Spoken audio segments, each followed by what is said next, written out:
elle envoie 15 millions à sa sœur aînée afin que cette dernière puisse débuter les travaux de la construction de sa maison en République du Congo. Mais sa sœur prend cet argent-là, voyage avec ça et décide d'envoyer un mauvais sort à sa sœur cadette qui vit en France et cette dernière s'est retrouvée paralysée pendant plusieurs années. Alors méfiez-vous. Quand vous voulez construire une maison en Afrique, allez vous-même s'il vous plaît. N'envoyez jamais l'argent à une personne. Et surtout faites attention, même vos proches.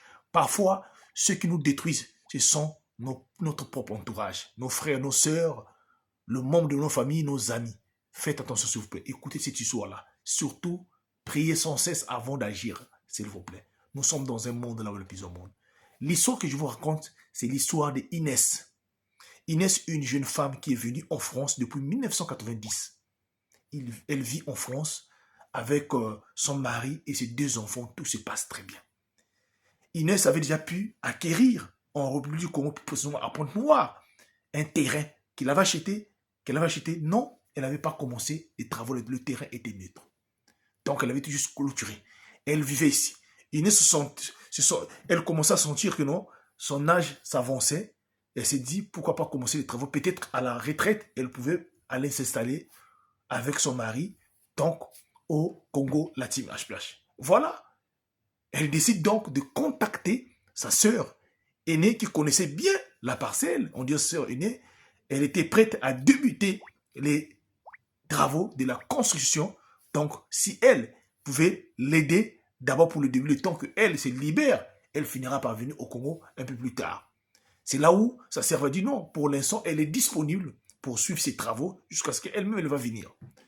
Voilà Inès qui va décider donc d'aller prendre de l'argent afin d'envoyer en Afrique, en République du Congo, 15 millions de francs CFA à sa sœur, afin que cette dernière puisse prendre des maçons, commencer avec le plan de sa sœur ici, là, les travaux de la construction, la team HBH. Voilà comment sa sœur, donc, aînée, qui s'appelle Maryse, qui reçoit de l'argent, donc là-bas, en République du Congo. Depuis qu'elle a reçu l'argent, elle n'a jamais fait aucun signe de vie. Sa sœur Inès ici décide donc d'appeler, le numéro ne passait plus. Elle commence à s'inquiéter.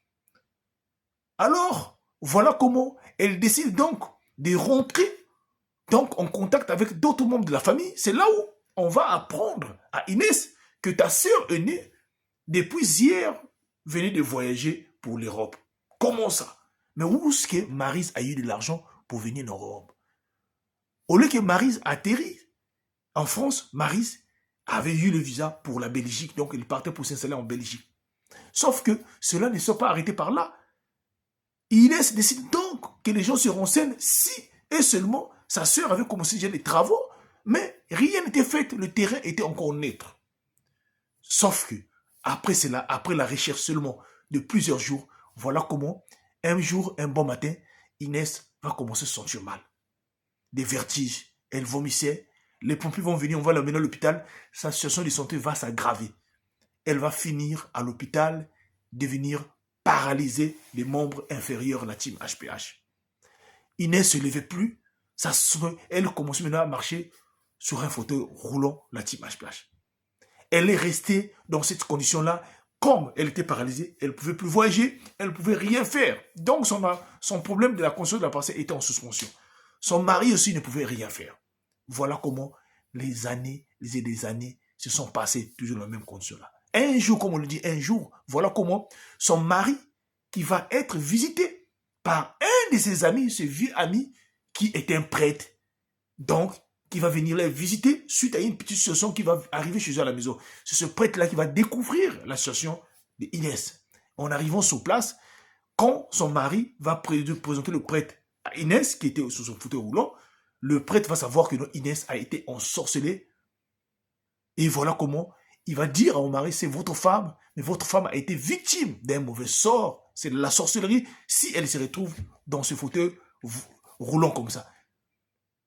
Est-ce qu'il y a quelques années de cela, tu as pensé, tu as voulu construire une maison en Afrique? Oui. C'est à travers cette maison-là que tu es paralysé ici. Et la personne dont tu avais donné de l'argent, c'est cette dernière-là qui t'a vraiment rendu comme ça, dans ce fauteuil-là. Elle était partie voir des féticheurs et ce dernier temps jeté un mauvais sort. Je t'ai retrouvé dans ce lot-là. Voilà comment Inès commence à pleurer. Le prêtre lui dira, il n'y a pas de souci. Nous allons nous mettre dans la prière. Si elle ne décide pas de se repentir, donc ça là, ça va retourner vers elle-même. Alors voilà comment ils ont commencé à prendre des moments de prière. Voilà, le prêtre venait, ils ont commencé à prendre des moments de prière en attendant que sa sœur qui est en Belgique puisse l'appeler pour se repentir, mais rien n'est marché. Voilà, après plusieurs temps, Inès a commencé à regagner, à retrouver sa santé, mais de l'autre côté, Maryse a fini par faire un accident grave de circulation et elle s'est retrouvée paralysée jusqu'à ce jour, la team HPH. Alors, ne faites pas du mal aux gens. Et surtout quand vous voulez construire une maison en Afrique, pensez seulement à cette histoire-là, s'il vous plaît. Allez vous-même et n'envoyez pas de l'argent, s'il vous plaît, aux gens, la team HPH. Sinon, vous allez regretter, s'il vous plaît. Tantôt ceux dont vous disiez que vous dites non, ce sont nos meilleurs frères. Ce sont les personnes qui vont vous détruire. Ce sont les personnes qui vont vous faire du mal. C'est